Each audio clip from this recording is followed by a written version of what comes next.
ആദ്യ പാപം എന്ന ഒന്നുണ്ട്, ഒറിജിനൽ സിൻ.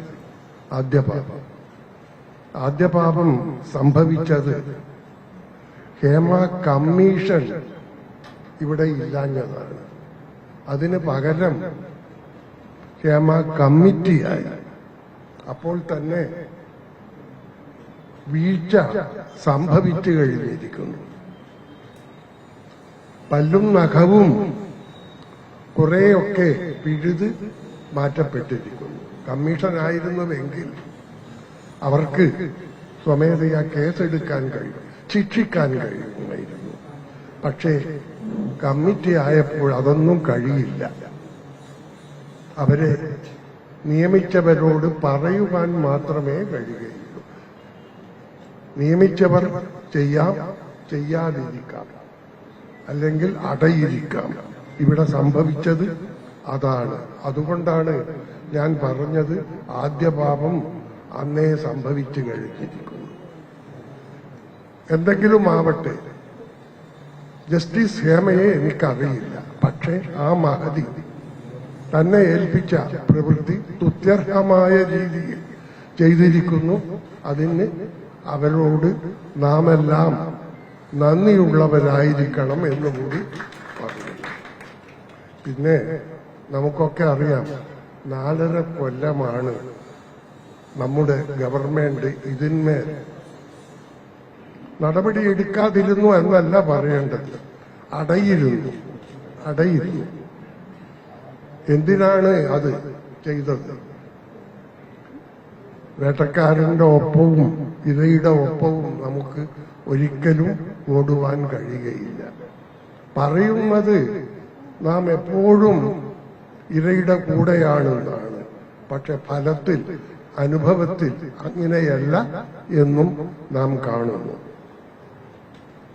4.5 കൊല്ലം കഴിഞ്ഞപ്പോൾ ഷിയാസ് പറഞ്ഞുവല്ലോ, പ്രശസ്തയായ ഒരു നടിയെ നമുക്ക് വിചാരിക്കാൻ കഴിയാത്ത രീതിയിലാണ് തേജോവധവും മാനഭംഗവും ഒക്കെ ചെയ്തത്. ധീരയായ ആ പെൺകുട്ടി കൊല്ലങ്ങളായി കേസ് ഇനിയും ഒരു കരയിലെത്തിയിട്ടില്ല. വക്കീലന്മാരുടെ ഭാഗ്യം, അവരുടെ കീശ വർദ്ധിച്ചുകൊണ്ടിരിക്കുന്നു, പണം കിട്ടിക്കൊണ്ടിരിക്കുന്നു. സുപ്രീം കോടതിയിൽ പോകുന്നു, ഹൈക്കോടതിയിൽ പോകുന്നു, കീഴ്ക്കോടതിയിൽ വരുന്നു, വീണ്ടും പോകുന്നു. ബഹുരസം. അതിനിയും ഒരു കരക്കും എത്തിയിട്ടില്ല. കോടതിയിൽ നിന്ന് തന്നെ റെക്കോർഡുകൾ, അത്യന്തം വൈറ്റലായ രേഖകൾ. ഞാനും കുറച്ചു കാലം വക്കീലായിരുന്നു. അത്യന്തം വൈറ്റലായ രേഖകൾ കോടതിയിൽ നിന്ന് മാഞ്ഞു പോകുന്നു. പിന്നീട് അത് അവിടെ വരുന്നു. പലതും.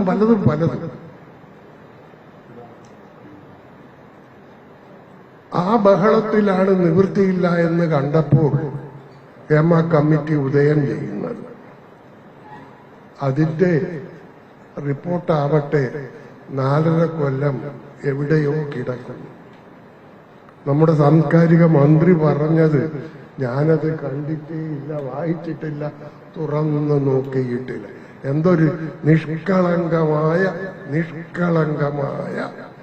ഒരു സത്യപ്രസ്താവനയാണത്. ഞാൻ ഇതിൽ ആരെയും പ്രത്യേകിച്ച് പേരെടുത്ത് പറഞ്ഞ് കുറ്റം പറയുന്നില്ല. ഇതിൽ പലരെയും എനിക്കറിയാം. പലരും എന്റെ പരിചയക്കാരും സുഹൃത്തുക്കളുമാണ്. ഇത്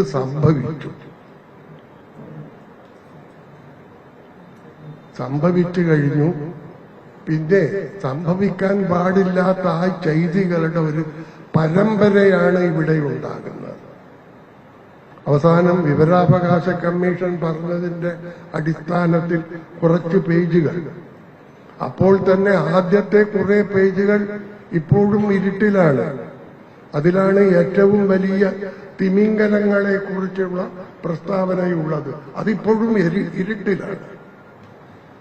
വിവരാവകാശ കമ്മീഷന്റെ